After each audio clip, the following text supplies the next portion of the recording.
right, so starting off with our rolling coverage now, President Cyril Ramaphosa will deliver the eulogy at fallen struggle stalwart Gertrude Shope's funeral that is happening today. Now, the president's declared a special official Category 1 funeral for Ms. Shope. The funeral is expected to begin at 9 a.m. in the Great Hall at Wits University. Of course, Shope will then be laid to rest at West Park Cemetery. On that note, let's cross to our reporter Natasha Phiri, who is in Centurion for more. Natasha, a very good morning on a somber note, but obviously also celebrating the life and times of Mayor Gertrude Shope.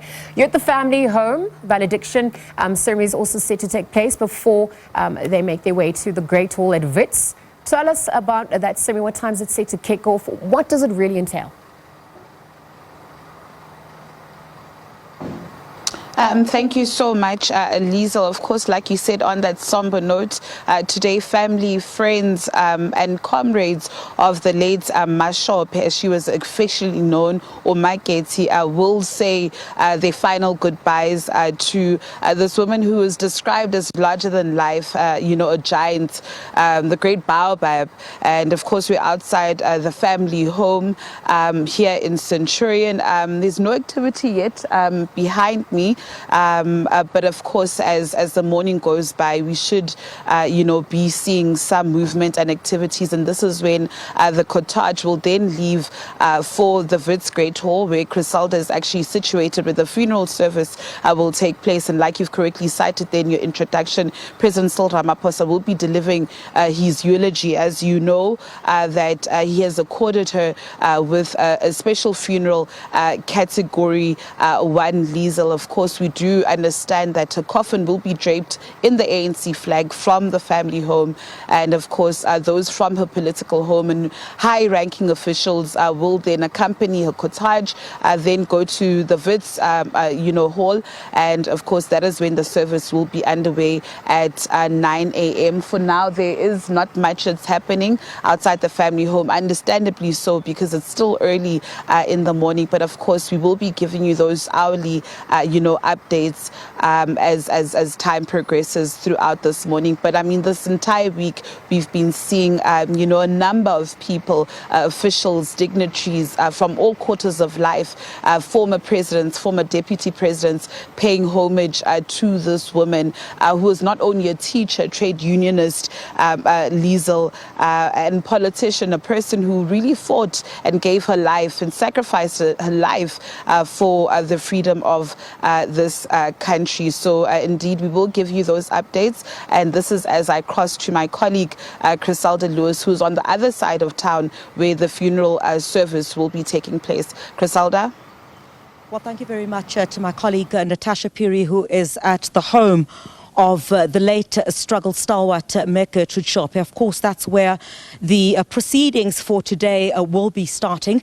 There will be a valediction ceremony which will take place at the family home, as she has indicated. But as soon as the procession moves from the family home a little bit later on this morning, that procession will head towards here at the Wits Great Hall, and that's here in Johannesburg. And this is where the funeral service for the late Mayor Gertrude Shope, who was a trade unionist, as my colleague Natasha Phiri had also put, a trade unionist, a woman who fought for the emancipation of women, someone who also fought for workers' rights. She was one of the first women to serve on the ANC's National Executive Committee. And she'd also been part of the leadership of the ANC's military wing, Mkhonto Wesizwe, in exile. And since we heard of the passing, since news broke of the passing of Mayor Gertrude Shope, we heard so many tributes being paid to a woman who was steadfast, fighting against apartheid, also in exile, how she had also been involved to fight, for the struggles of women, for workers as well. President Cyril Ramaphosa, as my colleague Natasha mentioned, will be delivering the eulogy here at Wits University at the Great Hall a little bit later on this morning. But of course, that valediction ceremony is going to take place first there. We're talking about, a woman in her quest for freedom in this country, having passed away at the age of 99. In fact, we understand it was just a couple of months shy of 100 years, and many have spoken about the role that she played. She was also a former president of the ANC Women's League.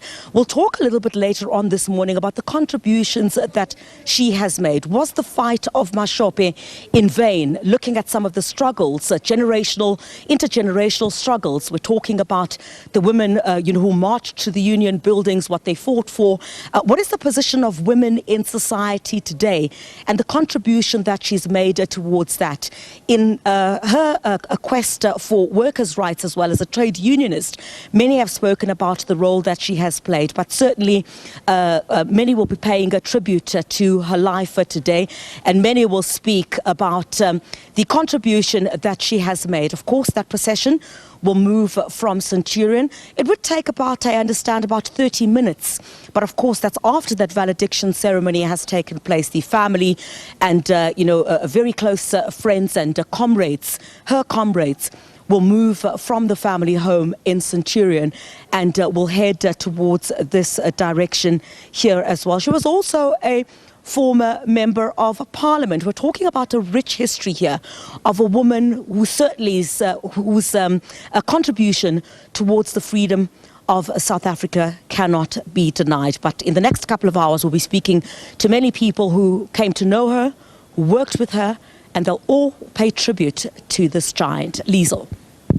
Well, thank you, Cristalda. Thank you, Natasha. Of course, we continue with our rolling coverage here on the SABC for the special broadcast as we bid our final goodbyes to Meg Gertrude Shope, obviously also affectionately known as Mashope, as the show focuses from her life, her legacy, and just the impact that she's had in society at large. Arguably for generations to come, we'll continue to shine a spotlight on her contribution.